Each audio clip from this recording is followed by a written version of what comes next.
Hotep Sharkamid. Après avoir eu une consultation ce matin avec un jeune homme, j'ai décidé de partager l'expérience avec vous, sous l'autorisation du jeune homme bien entendu. Alors, le jeune homme, on va le nommer Omarou, jardinier, travaillant pour... bref, il travaillait pour un expatrié d'origine française pendant 3 ans. Et Omarou est d'origine du Nord Cameroun. Il est Peul. Et dans sa lignée, dans sa famille, il y a des personnes qui ont pratiqué, qui pratiquent la tradition africaine. Le jeune homme a vécu des expériences assez particulières. Depuis, il dit, ça fait 1 an. Il travaille chez son patron depuis 3 ans, voilà. Et depuis cette dernière année, la dernière année, il a vécu beaucoup d'expériences. Déjà, il y a sa femme qui est tombée gravement malade. Et quand il est allé à l'hôpital avec elle, on disait qu'on ne voit rien. Il a amené sa femme au village, dans son village au nord, et on a traité sa femme. Après, c'est son fils qui est tombé malade. Pareil. Et quand il allait faire les rites pour guérir son fils, rites traditionnels, on lui disait qu'il y a quelqu'un près de lui qui ne lui veut pas du bien. Lui se disait que peut-être c'était des amis, mais il ne savait pas encore qui est réellement derrière ça. Ou il se disait que peut-être c'est la jalousie ou la belle famille et tout ça.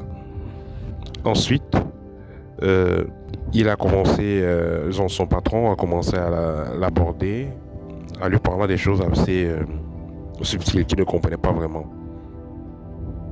Voilà, qu'est-ce qu'il pense de la vie après la mort, qu'est-ce qu'il pense du karma, qu'est-ce qu'il pense de la richesse. Son patron lui posait des questions bizarres. Et après la période du Ramadan, son patron a laissé une somme de 3 millions de francs CFA dans la voiture à la malle arrière. Et le patron lui a demandé d'aller laver la voiture. Donc vous savez, en Afrique parfois, vous êtes jardinier, vous vous retrouvez en train de faire, même de laver les habits. Voilà. Vous êtes jardinier, vous êtes en train de laver les voitures, vous lavez les voitures, votre bourse, vous vous retrouvez en train de faire même à manger et tout ça, voilà. Donc, le patron a envoyé donc monsieur Omarou d'aller laver la voiture et il a insisté qu'il nettoie bien la malle arrière. Il a fait ce que le patron lui a demandé de faire, et il a trouvé une somme de 3 millions. C'était même pas caché. L'enveloppe était juste posée là. Il a commencé à réfléchir. Soit il prend l'argent, soit il prend l'argent, il va dans son village, il va faire des rites de protection pour que rien ne lui arrive. Soit il ne prend pas cet argent. Et quand le patron lui a demandé de laver la voiture, le patron s'est déplacé.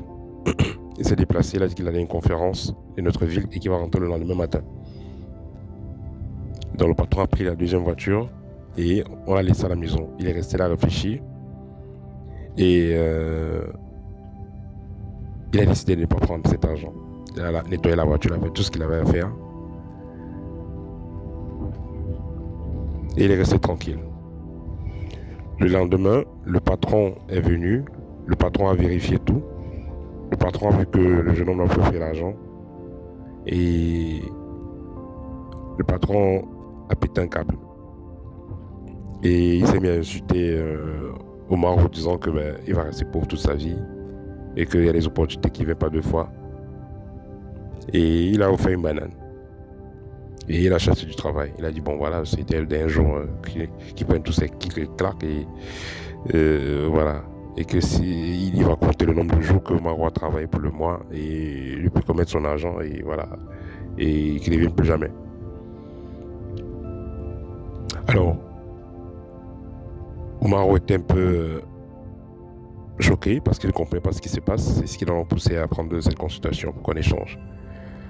Alors, je pense qu'il y a beaucoup d'entre vous qui ont eu un proche ou même peut-être qui ont vécu de pareils événements. Il est important de comprendre que Il y a des gens qui n'ont plus des problèmes d'argent. Le seul problème qu'ils ont, c'est satisfaire les entités, en fait. Satisfaire les esprits. Et si Omar aurait pris cet argent, même s'il pensait à faire des rites, peut-être il ne serait même pas arrivé au village pour faire ses rites. Parce qu'il y a des gens que vous allez voir qui sont les démons en puissance, qu'ils soient blancs, qu'ils soient noirs, qu'ils soient chinois. Donc moi j'ai dit simplement à Omar qu'il a eu de la chance de ne pas prendre cet argent. Parce qu'en prenant cet argent, soit sa tête qui allait partir, soit c'est la tête d'un proche. Et comme je vous l'ai toujours dit, la protection spirituelle ne se limite pas seulement au gris-gris et au talisman que vous avez, non. La protection spirituelle, c'est également des lois, c'est également des principes. Il y a une loi qui est bien connue par certains satanistes, servi pour mieux se servir. C'est cette loi qui aurait pu être appliquée sur le cas de M. Oumarou. S'il avait pris cet argent, il aurait reçu le service et celui qui avait donc laissé cet argent allait se servir, soit sur la vie d'Oumarou, soit sur un de ses proches. Voilà, donc faites très attention. Faites votre mieux pour rester dans la maths. Parce que c'est très facile de faire la voie la plus facile. Donc vous prenez l'argent, vous partez avec quand vous avez l'opportunité. Mais notez que il y a des gens qui savent tendre les pièges. Et on va éviter son piège. Donc si vous avez un proche qui travaille avec des personnes suspectes, il faudra que voilà, que ce proche, ou vous-même, si vous travaillez avec des personnes suspectes, il faudra faire attention par rapport à vos actes, par rapport à vos décisions. Voilà. C'était le petit partage que je voulais faire avec vous. Je pense que ça va édifier. Partager, ça va aider. Au TEP.